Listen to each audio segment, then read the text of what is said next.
Good afternoon, everyone. I hope you all had a great Thanksgiving. I called this meeting to order at 3 p.m. on Wednesday, November 28th. And we're going to start right in with roll call. Senator Beebe. Senator Acevedo. Present. Senator Bates. Here. Senator Boyle. Present. Senator Syriac. Senator Gasper. Senator Glenn. Senator Goggin. Here. Senator Gornil. Here. Senator Hodges. Here. Senator Herc. Here. Senator Killian. Here. Senator Mattson. Senator Nguyen. Here. Senator Nuri. Here. Senator Olmsted-Talley. Here. Senator Oscar. Here. Senator Pages. Here. Senator Pease. Present. Senator Perez. Senator Saini. Senator Santos. Here. Senator Suhu. Here. Senator Suhu. Here. Senator Suddy. Here. Senator Tech and Marvel. Here. Senator Tamara. Senator Tan. Here. Senator Zibble. Here. Chair Martins. Here. Chair Patel. Here. Chair Zona. Here. Vice Speaker Falardeau. Here. Is there a motion to approve the agenda? Is there a second? Second. All those in favor say aye. Aye. Opposed, nay. Okay, moving on. Is there a motion to approve the old minutes? Motion to approve all minutes. Is there a second? Second. All right, all those in favor say aye. Aye. Okay. And are there any discretionary account expenses at this time? Seeing none, we'll move on. Committee actions, campus and community affairs. So at our last committee meeting, President Machado and Vice President Zeno came in and talked to us about ramping up our social media a little bit to kind of see if we can get up to the level that the Limerick students are at in their student government, because they have a lot of followers and a lot of interaction. And then we also talked, Vice President Zeno talked about kind of tabling in the dorms and getting the people in the dorms to talk to us about their issues, so we can kind of see if we can quell some of the problems that are being brought to outside people before they're brought to us, and see if we can kind of solve some of those problems before they get out of hand. That's all I have to report. Excellent. Moving on to budget and finance. I have nothing to report. Okay, and SCOC.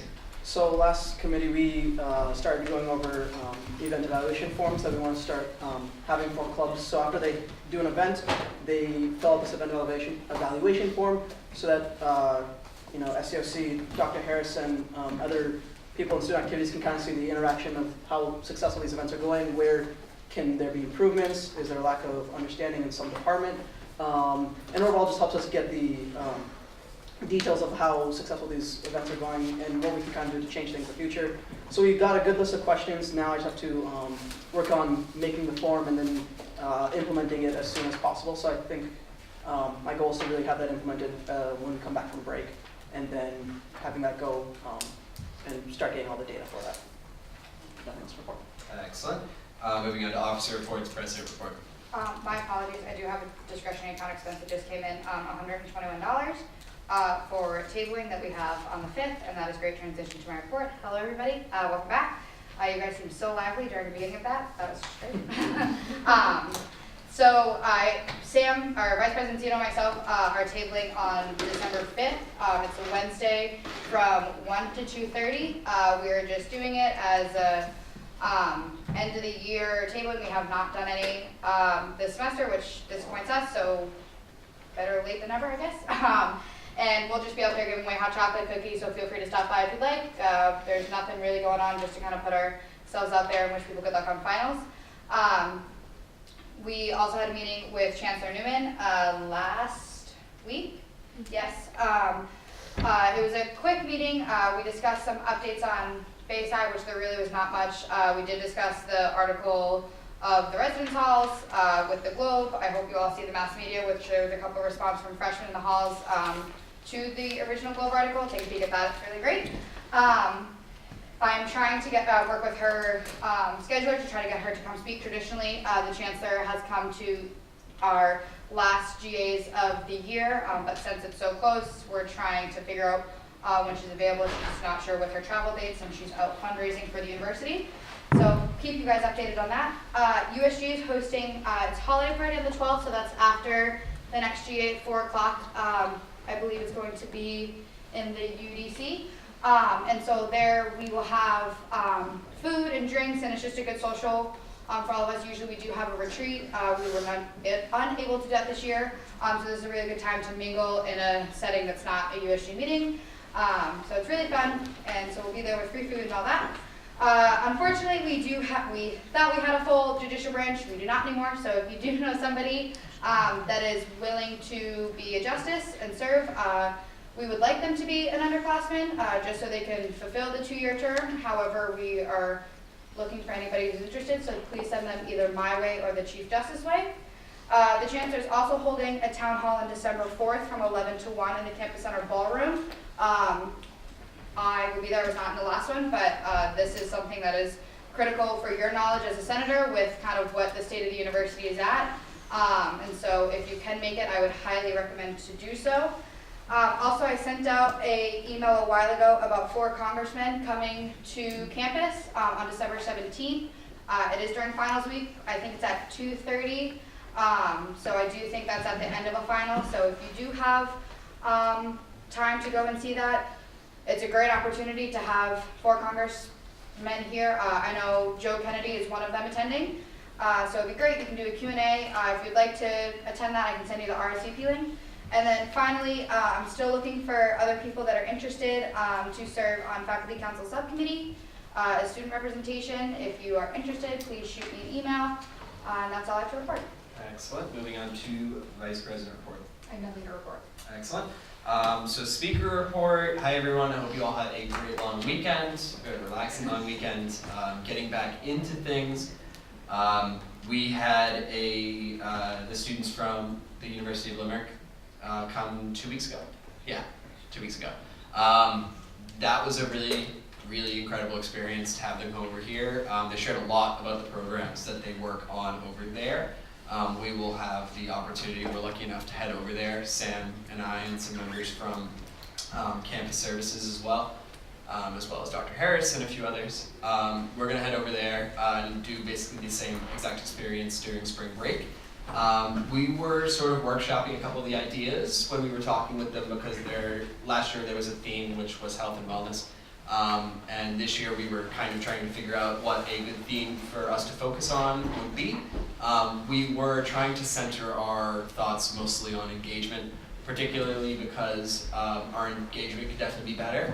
And their engagement is actually really solid, but because of the GDPR legislation that passed in the EU, which limits some of their ability to actually contact people in their campus, it prevents them from sending out blast emails and stuff like that, and also doing some social media things. They're gonna have to rework kind of how they do things, so they might actually borrow some of our tactics as well. So we're gonna learn from each other on that one. It still needs to be fleshed out a little further, so if any of you guys have any ideas for ways that we can better our campus by learning from their campus, please let me know, or Sam know, or any of us know, and we can workshop a good topic to work on, a good theme for us. I want to thank you all for filling out my marketing survey, if you did, because I needed that desperately. I didn't want to exploit my position too bad, but thank you all for doing that.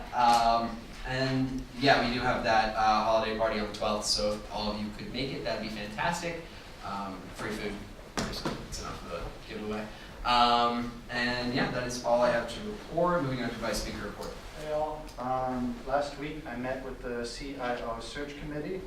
Not really much happened, it's just we did introductions, we met the 2 people from the search firm, and we're going to get started on that and looking for candidates. I also have a video of last week's General Assembly, and I put it on the Student Gov's official YouTube page. I'll send it in the minutes, and it'll be in the email link on the email I sent to you guys Friday. Be sure to give it a like and a subscribe if you enjoyed it. All right. Moving on to trustee report. Hi everyone, I'm sorry I was late. I ran from the shuttle, that's why I was out of breath. So last week I had advancement committee and administration and not administration, academic and student affairs. So in advancement they talked about fundraising for each of the campuses. For UMass Boston for FY19, which is what we're in right now, the goal is to fundraise $10 million.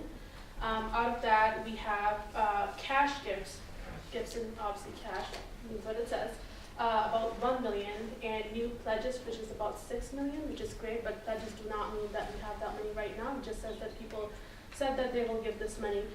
So that's about 6 million, and new gifts in kind, which is about 4,000. So that gives us a total of about 7 million as of right now out of the 10, which is good. But I know that the Chancellor's office and the Advancement office, they're working really hard on this. Also, most of this money is from organizations, not from, well, we do have alumni and friends, but most of that is from organizations in like the Boston area or outside of the Boston area. So I know another thing that they're focusing on, the Chancellor and the Vice Chancellor for Advancement is focusing on to get money from the alumni and friends more, most of the alumni. And endowment is down system-wide this year, which is obviously a negative, but it's not just UMass Boston, it's a system-wide problem that the system is facing. So they're also coming up with like new strategies and how to fundraise better for each of the campuses. That's it for advancement. For academic and student affairs, in the president's report, he mentioned two things which were like really interesting and offensive to me.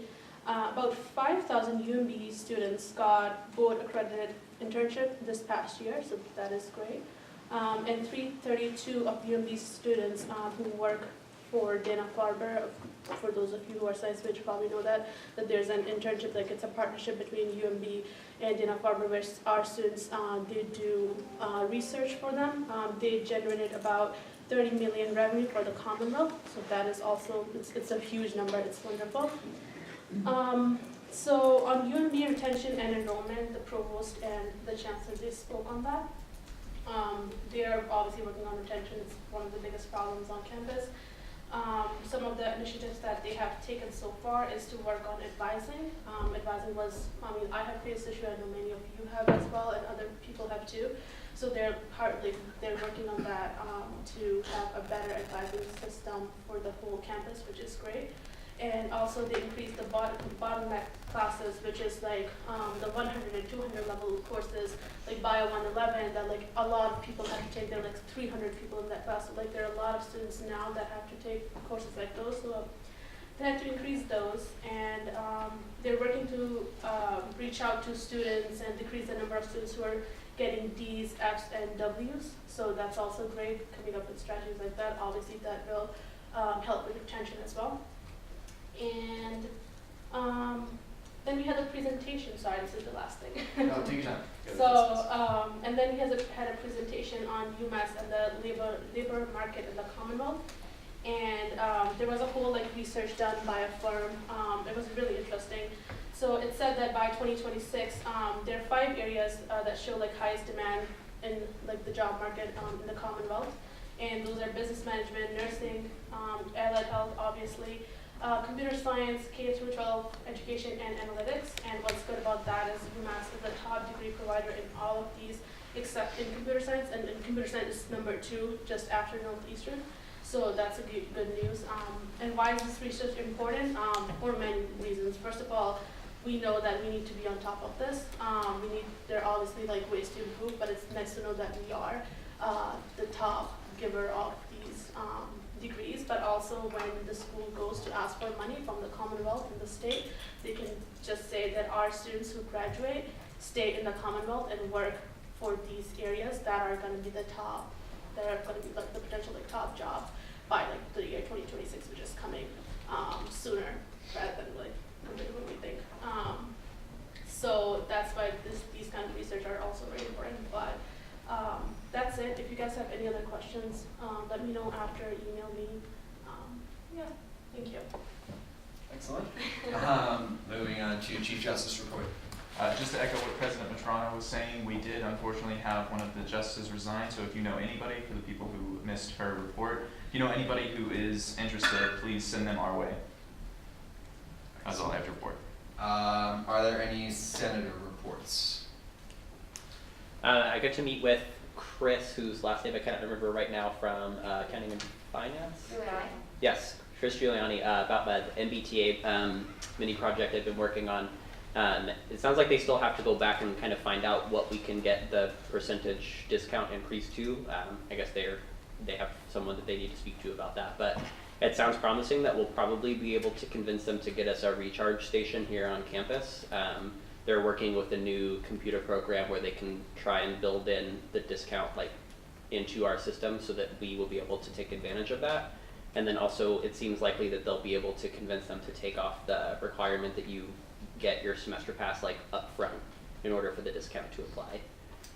So I'm going to follow up with them about that and see what they can give us as far as an increase in the discount. And if it's not substantial, then we might look into a very small increase in the student activities fee to offset that.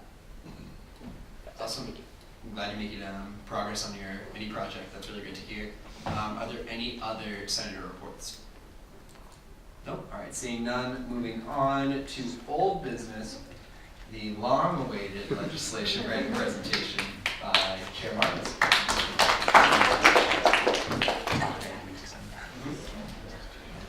She gets a clock before you do.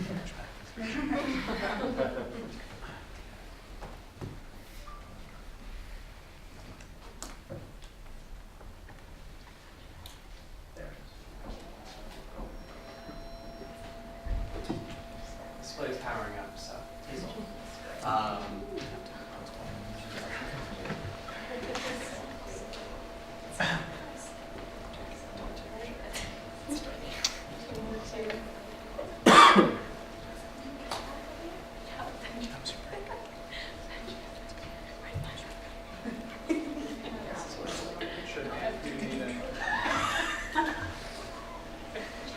I made a PowerPoint.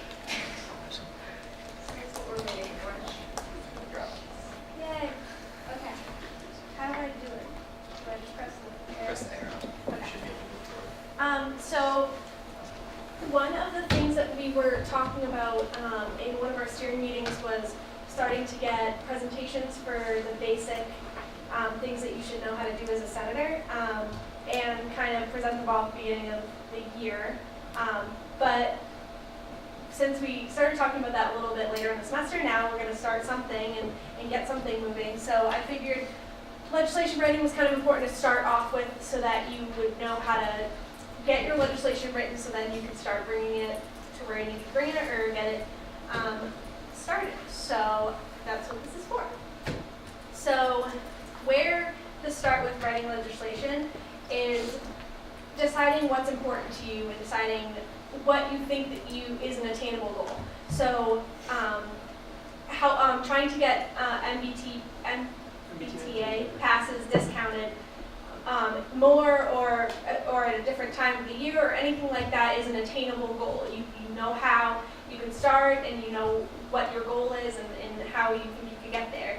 And doing more research on the topic, what other universities might be employing something like OER or like who cares about an issue like the flagpole. It's kind of just getting yourself acquainted with the information you need to be able to be well versed in talking about the topic and getting your goal reached that you were setting by writing legislation. And I also included working with your committee as a team is always great because it's more transparent to everybody that your goal is just what you're putting in the legislation, and there's a reason for it, and having more minds is always better on this type of thing. So there's three. Can I do a point to that? Yes. It's also very important, I've done this for far too long, where I've seen legislation that people do and it's great, and then it dies. Where USG passes it, and it's awesome, and it's a great piece of legislation, has so much potential, but the sponsor of the bill does not follow up on it. And therefore, it just kind of stays a resolution where, yes, USG supports it, but administration is not going to act unless you push them. Unfortunately, they don't see the resolution as policy and law. You have to say, hey, this is what the student body wants, and you really have to advocate and push for them, like Senator Setty's doing with the flagpole, like Speaker McLaughlin and Morgan from Asperger are doing with OER, and other resolutions. You really have to keep advocating for it. So yes, once the resolution is passed, it's a great step, but if you do want to see that change with that goal, you have to keep working towards it. So make sure it's really important that it's an attainable goal so you can keep going at it. Yeah, like an example is the sanctuary campus bill that was passed, and a lot of people have been asking us when we're going to pass a bill about that, or when we're going to do something about it, and we actually already have, so that's another one of those things. So there's three types of legislation. There's resolutions, committee acts, and Senate acts. So resolution is kind of, it's asking the student government or the Senate to support something. So the flagpole bill was a resolution because we're saying, we came before the Senate and said, will you guys support the ask to the administration to build 2 flagpoles? And then it's not binding, you guys don't have to go out and dig the holes, you just are voting on whether you're gonna support the statement. For a committee act, it's more of just something in a committee, so it's something that pertains specifically to CCA, SEO, CD, and F, something that, or steering, something that you, it's like, it would be like expanding the discretionary fund, I think, of a committee would be a good example of that. And then a Senate act is binding for the whole Senate, so if we say that we want to fund Beacons TV, then the Senate is responsible and it's binding that we fund Beacons TV. So it's an act that actually has action and it's something that is binding that we have to do. Does anyone have any questions on that? I know it's a little bit ambiguous. So this is my rainbow slide about how to label legislation. I know it's really probably not that helpful to just look at it right here, but it's in the bylaws. That's how I know it. That's how I taught myself how to do all of this. It's all in the bylaws. So when you're labeling it, if you're confused about something, you can ask me. I've labeled things wrong plenty of times, and Katie's caught me. President Petrano has caught me. So if you guys need help with that, I can help you, but it's relatively straightforward if you just read through the bylaws. It will tell you why you label each thing each way. So for the language of writing legislation, you want to be super formal because this is something that we're voting on as a governing body of UMass Boston, and something that we're going to use to bring to administration to get something started, a real project with real goals and outcomes, and we want it to be taken seriously. So if we're saying that we want to get better food in the cafeteria, we don't want to say the food here sucks and we don't like it and it tastes bad. We want to say there's no health benefits, something like that. Something like we want to give real reasons, give real language, not like emotional language. And there's certain ways to say, so you want to start a resolution with be enacted and an act with it is petitioned. And then everything ends with be it resolved, and that's kind of, after the be it enacted or it is petitioned, you kind of put the general idea of your legislation is, and then the same thing with be it resolved. But the general idea. We are asking for a better discount on MBTA passes, that kind of thing. So these are some examples. So if you're writing a resolution, you want to say, be it enacted that we support the following statement would be a good way to phrase something if you're asking the Senate to support the discount of the MBTA passes. And then you end with be it resolved, and you kind of reiterate what you said to make sure so you can say to people, this is what we want. Be it resolved, in this resolution we are asking for. And then this is it with an act. So this was the beginning of the twinning project last year for Limerick that I used the example from. And it is petitioned that under the scope of the executive branch to ask for temporary funding for the twinning project. So you're saying it is petitioned that we're asking for this specific thing. So that's the difference between the resolution and the act, is that you're asking for a specific action to be taken and it's binding. So they said we want to fund this, we want to do this, we want to go to Ireland, we want these specific things. And then it ends the same way, be it resolved, reiterate what you're basically saying in your legislation. And then for background information, you're just saying why you wrote it, what it means, and you're going to say whereas, and then kind of give the background information. So you could say, whereas the University of Massachusetts Amherst does this, and so we're taking an example, or you could say, you could give an example of why it would be important to maybe certain subgroups of students, or polling numbers, if you poll and you get some numbers, things like that. So here's just an example, but this is the legislation that President Matrana wrote about Mount Ida last year. So I just used all legislation from last year that was on the UMBGov website. But it's kind of just saying that whereas this reason would be a good reason to support the resolution or the act. And then same thing for the act as a resolution, just whereas this would be a good reason to support it. And then your rationale is kind of all in that same thing. Why does it make sense to pass this? Why isn't it already being done? And it's a little bit more specific than this is what we're doing. It's a little, and this is why you should vote for it. So the rationale might be the poll numbers, things like that, but it's all under the same idea. And then, so these are just some more examples.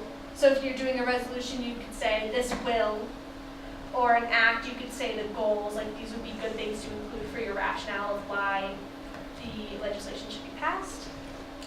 And then the procedure, I don't know necessarily how important this is because not all the legislation that we passed recently has had this in it, but I know that it's in the bylaws that we need to put it in there. So how it will be passed, so majority vote, 2/3 vote, something like that, which would be another like whereas this would pass with majority vote by the Senate.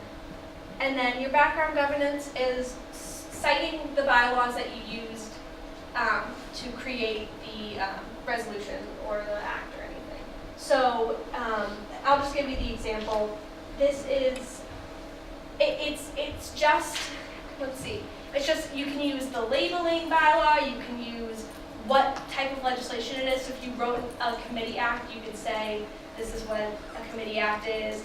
You could say that it was passed through steering, that kind of thing. It's not, it doesn't have to be super specific to whatever resolution you're passing or act, but you need to kind of include why it should be, why it's like allowed to be passed and why it's procedurally correct. And then these are my examples that I used, and that is it. So does anyone have any questions? I want to stop hearing myself talk. Yes. Where and how are you going to make this available to people to refer back to? Yeah, I can send this out to you guys by email if you want later today, or I can send it to George and he can put it in the minutes for today. Any other questions? Is there a page limit for these resolutions? No, you can make it as long as you want, but generally you get repetitive after a certain amount of. If you have a lot of information, go for it and make it as long as you want. Any other questions? Yeah, just a quick comment. I'm glad that we're doing this year. Something that we didn't have last year would have been extremely helpful in terms of passing a lot of legislation. Because I know that a lot of the senators in the last term were really active and really wanted to do things and maybe didn't have the tools to be able to do so. So I would hate if any of you felt like that right now. But something like this should definitely help you in terms of kind of taking command of your position and your role on campus. And building off of this and the previous presentations that we've done, if you have any more suggestions for anything else that maybe you don't know that you think you should, or something that maybe you don't know and just really want to learn about, definitely let us know because we can make these a more regular thing. I know they've been really helpful, even for myself, just using this to write the resolution that I wrote was really helpful. But yeah, if any of you guys have any ideas about anything else that we can build further with, definitely, please let us know. And like another quick random piece of information is that a bylaw amendment is an act. So if you're going to write a bylaw amendment, that in the bylaws it says at the beginning of each year of student government, we are going to give presentations on how to do this, this, this, and this. That's an act that you can write. So that's a mini project. We want to make Anthony happy. I think that's it, right? No more questions. I'm sorry to talk so much. Bye-bye, everybody.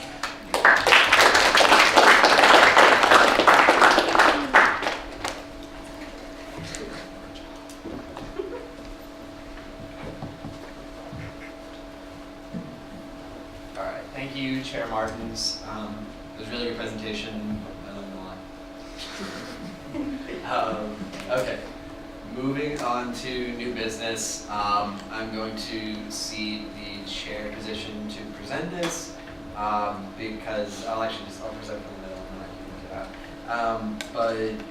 Presenting my resolution for open education resource adoption on campus, CSR 2018-F002. I will go over just sort of the basics with it. It has changed a little since when it was presented in CCA because steering kind of adjusted it, amended it a little bit. The resolution itself, and I can just speak the plain language and then summarize a little better, but it is advocating the support for quick and comprehensive implementation of open education resources. You can't be giving a presentation while being chair. I just ceded the chair position. Sitting. I literally said it. Oh, my bad. Sorry. I reseed and then seed again.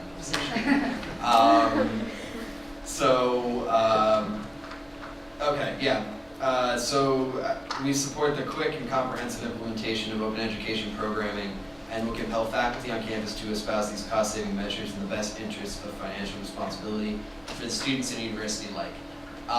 What that is saying is that on campus there has already been a lot of push, specifically in administration, and at least at a student level and within a USG organizational level, saying that we are fans of open education resources, so OER, which is what Apurva Mehta came in and spoke about, something that I've been priding myself on, working hard on this semester, something that Morgan from Massberg has been working on as well.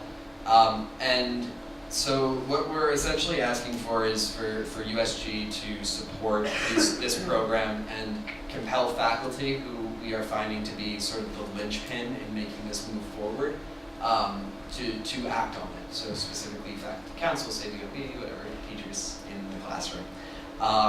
And when we've been talking to them, when we've had our few opportunities to actually meet with them face to face, they've kind of shrugged us off in a way and saying that we don't even know that this is what students want. So this is putting it in plain writing, saying that this is what USG wants, and USG as representatives of the student body, what the student body wants. Something that I'm really, really passionate about. It's an amazing cost-saving measure for students, especially cost-sensitive students like the ones at UMass Boston. You have to budget essentially $800 on average as a student here just for textbooks if you get every textbook. And the programs in place already are not effective in solving the problem, as you've seen for the past 1, 2, 3, 4 plus years here. It's something that I know that it's a grant that's already been sort of subsidized through the federal budget in 2018 and federal budget 2019. And it's been really successful at a lot of schools close to us. Particularly UMass Amherst has adopted it like pretty heavily. And they've been saving money, their students are becoming really acclimated with it, their faculty is becoming acclimated with it, and understanding that this is something that students want, especially at a public university. And as a public university that is far more cost effective and cost sensitive than UMass Amherst being UMass Boston, I think that it's ludicrous that we don't already have this in place and adopted on a wider scale. So that's kind of the skinny of it. I'll kind of open it up to questions if, actually, George will open it up to questions. Can I give a point of clarification really quick? Yeah. So just so you guys know, the federal budget allows for $5 million in fiscal year 18, which was allocated to UC Davis in its entirety. Fiscal year 19 will go out with small micro grants to other universities that are looking at more diverse universities than UC Davis. So it's something that we hopefully as a system, the UMass system will apply for, and Jeremy, who is the implementation officer at Amherst, is working on with Apurva. But just so you guys know, we do not get any of that money, and UMass Amherst actually allocated money out of the university budget to start the program. And Rutgers allocated $10,000, and within the first year had over $1 million of added university revenue. Thank you, Morgan. We're going to open for questions. Chair Patel. So for this, does the administration have to apply for getting OER funding, or we kind of already have it in the UMass system? So the Board of Higher Ed has approved it, and the UMass system is in favor of it. There are programs already set in place at UMass that advocate for it and that provide small amounts of money to sort of subsidize it in its early goings. But that being said, they cannot force teachers in classrooms to adopt it. Teachers and teachers' unions have particular, writings in their contracts and whatnot that prevent that sort of overarching control over their classroom curriculum. And that's why administration's already come out in favor of it. President Matrano's already come out in favor of it. And the Board of Higher Ed has too, and it's the overwhelming support is just not sinking in with the faculty as an entity. So by passing a resolution like this, we're essentially saying this is what the student body wants, and as faculty and as a teacher guide of the student body, you should adopt it as well. And then can I just also give a comment? So this OER is an ongoing issue with the entire state. The Student Advisory Council has really been fighting for it, and it's been working in a lot of other community colleges and other colleges around the state. And one of the great benefits of using OER is that individual colleges can apply for grants as well. So a lot of colleges that are using OER, they're getting money back. So this is another thing, just a reason why we should support OER is because we're getting money back in our pockets anyway. A lot of colleges in the state are using OER, they're expanding OER, and the money they're getting back is going to help fund that further, so that all the students are able to get expensive textbooks or whatever they need to help be successful in their classes. So this is something that I think professors and other administration they should kind of be in favor of this as well, in my opinion. Senator Guarniello, you have a question? Yeah, Morgan mentioned about the school that allocated $10,000 to the program and had $1 million in revenue side. But I'm not I know OER saves money for students, but how does it correlate to the school making more money? Sorry. Yeah, I don't know if he was addressing you or me. Senator Seti? No, wait, yeah, so the money saved, obviously, it comes through as a grant originally. Money saved directly benefits these students, and as a result, it can actually affect the tuition prices charged at the universities, and that is where the money directly flows back into the administration. So tuition is raised. Tuition will not go up with the implementation of OER. If anything, it should go down. It provides an incentive for students to apply to the university and brings more students to the university. So we'll have a larger freshman class most likely because students can have a low cost to no cost textbook degree, and they'll be able to save money, still get a world-class education here, and then that brings the added revenue to the university. Senator Herb. So I guess what you're trying to say, or one potential benefit would be we have our estimated costs of attendance, and that would go down when they're looking at it. They would see much lower numbers for estimated textbook fee, and in that way, it could bring in more people. Yes. Okay. Senator Sugu. I was wondering, if you do implement this, will you know which professor is actually in the OER program? It's very interesting that you mentioned that, because yes. What we would do on campus, and after we get this passed, I think we'll have a little more leverage to implement this program, because this is something that we wanted to have ready to go for enrollment for spring and winter classes. But at Bunker Hill Community College in particular, they have something called a Z degree. So when you're looking in the actual course registration site and looking at all of the listings, classes that use OER programming have a Z next to the actual course description, which means that course offers a free or low-cost textbook through an OER program. And in doing that, it kind of provides some sort of peer pressure in a way. Faculty on campus, particularly when they're applying to get tenure, are judged on a few different sort of curriculum.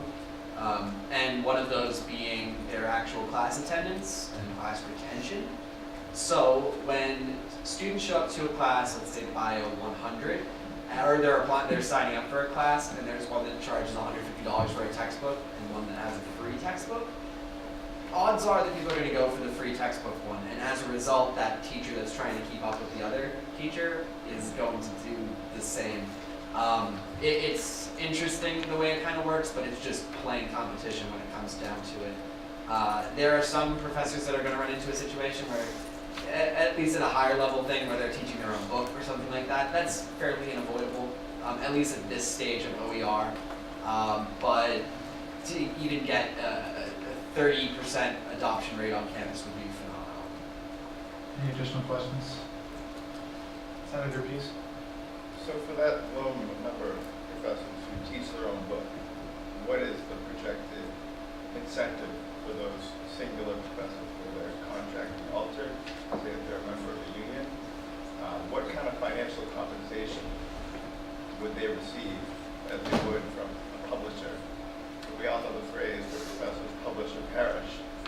Will professors maybe even start to not want to publish because they're not receiving the money that they would from companies like Hackett?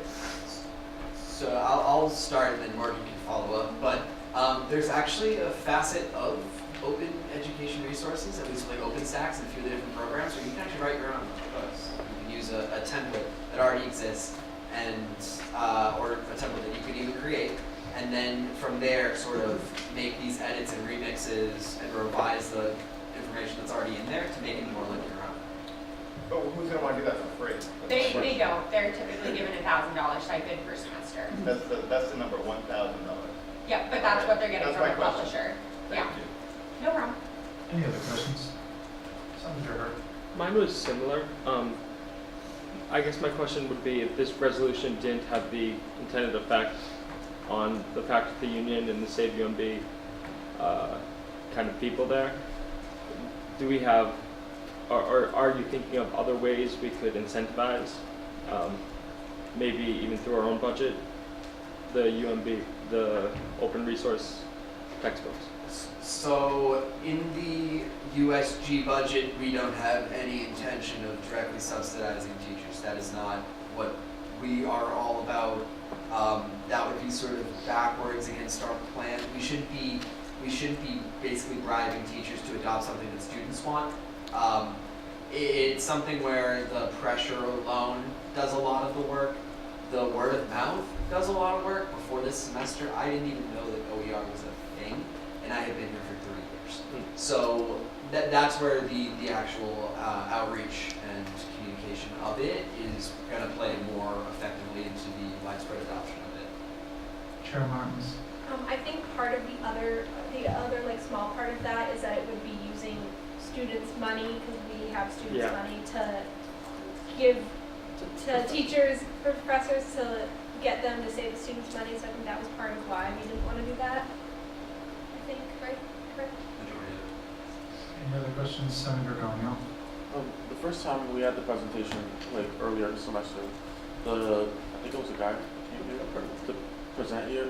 He mentioned that this is, like, the OER was more efficient for lower level classes. And I think that's what we're going to see, because usually in 102 level courses, even if you have a book, it's usually not rated by the professor. So it's probably going to be helpful for courses where you have textbooks like Bio 101 or something.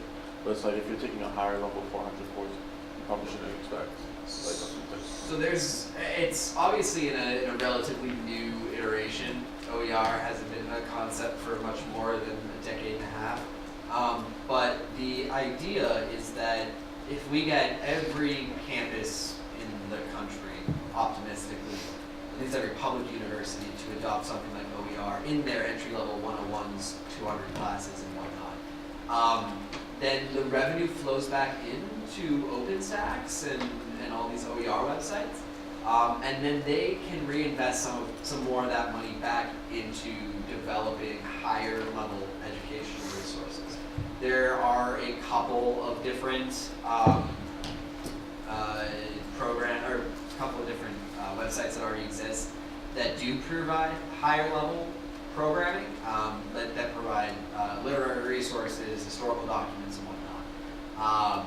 I can speak from example and say that I have a business ethics professor it's a lot of philosophy work, and he managed to provide us an entire course load worth of resources, essentially reading every night, in a free way. We didn't have to buy a single textbook, I had to buy a single resource, and a lot of this is historical, philosophical text.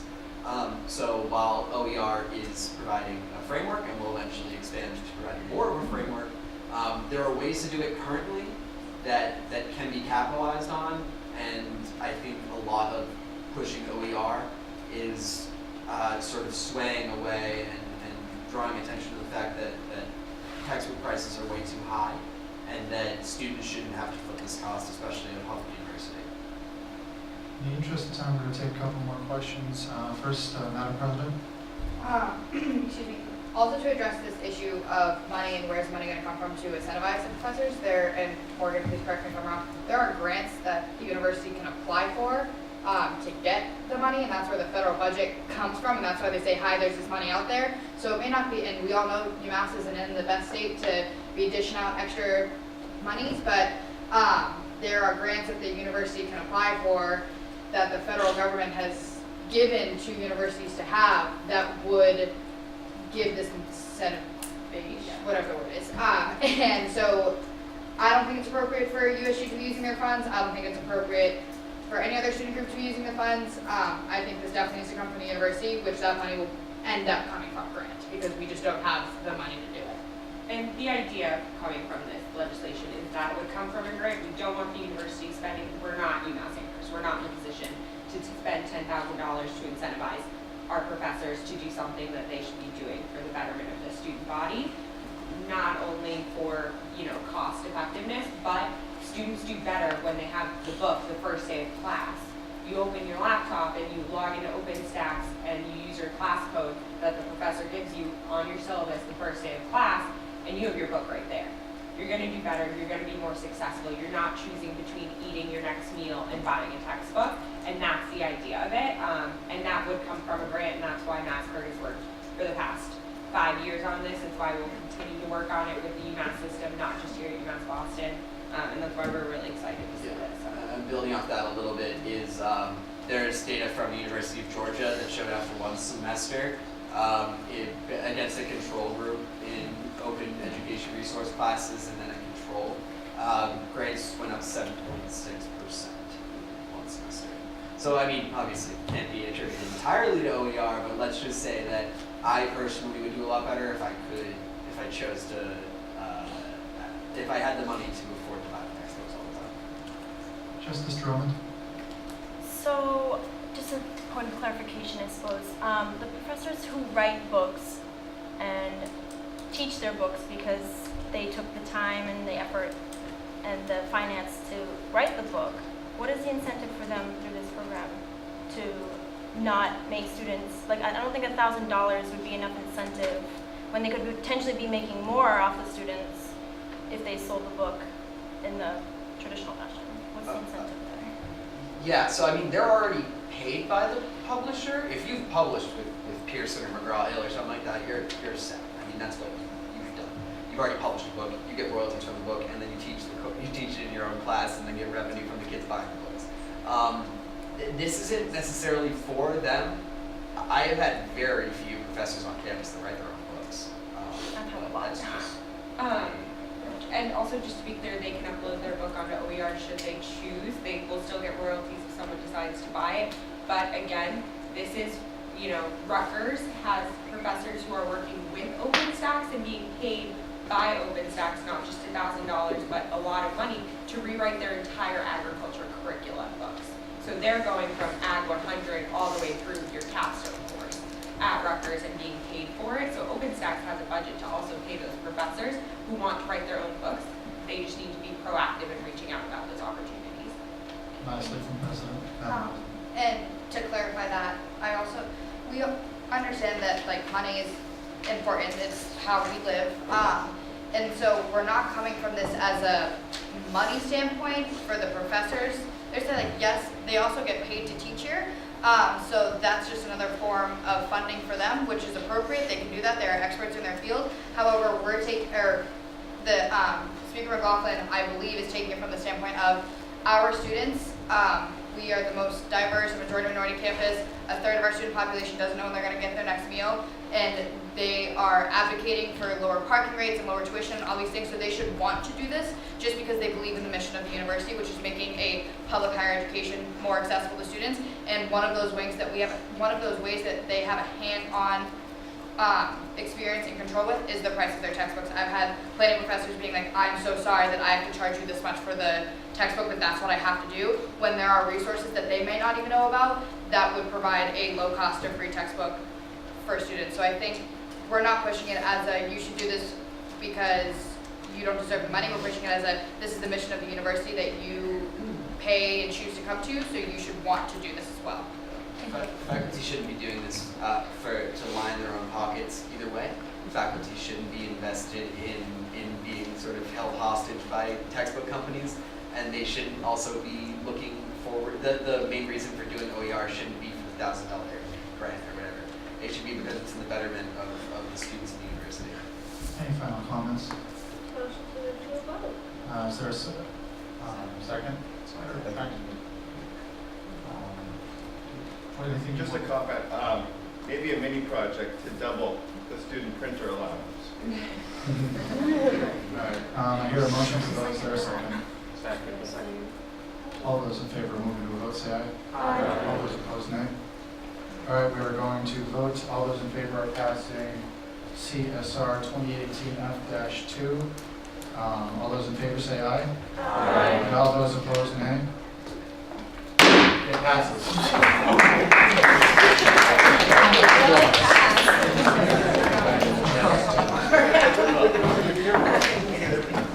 right, everyone, I'll make this kind of quick. Thank you very much for supporting that legislation.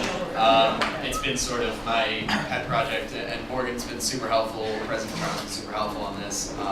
Trying to take it as far as we can go. It's not going to benefit me directly or a lot of us directly, but it's a really altruistic thing that we're doing, kind of paving the way for students in the future at UMass Boston. So I want to thank you again for that. I am just going to wrap up real quick, if we can, until the room's getting a little antsy. Moving on to open forum, does anyone have anything to discuss today? Oh, thanks, friends, for passing that. That's going to be fun. We have our board call and our board meeting for Mass Perk this weekend. So we'll hear about that next GA-ish, I think. But we're really thankful that you passed that, and that's going to be a really fun thing for UMass Boston to bring to our board meeting and let them know that our entire USG was in support of OER adoption on campus. So thank you. Thank you. Take that on to Morgan and also say thank you for supporting OER. And then we, as at Massburg, are trying to get faculty sign-ons. So we're trying to get faculty to sign a pledge that essentially states that they'll consider affordability when making their course curriculum choices. So we have a goal of reaching 30 sign-ons for this semester, but I think that we can reach a lot more than that. If you would like to ask your own professors to sign our pledge, that would be great. I would ask you to reach out to me, and I can give you all the resources for that. So you can either come talk to me at the Massburg space or just email me. Sure. I mean, if you want, you can send it to me. You can send it to everyone in a follow-up email later today. Yeah. Shall we hear? I will not be here at your final GA of the semester because I'll be traveling home from a conference. So I just want to say you have 2 more Senate commitments this semester, which is next week committees, and 1 more GA. So I know that this is exam time and everybody's getting stressed, so I appreciate in advance who are kind of coming into those meetings, because we do have people that rely on you to do business, clubs and organizations, people putting in budget and finance proposals for next semester. And I just want to say in advance, good luck on finals, and thank you for everything this semester. And if you need anything, I'm located on the 3rd floor in student activities. Feel free to stop by. But thanks so much for all of your work so far this semester. It's much appreciated. Thank you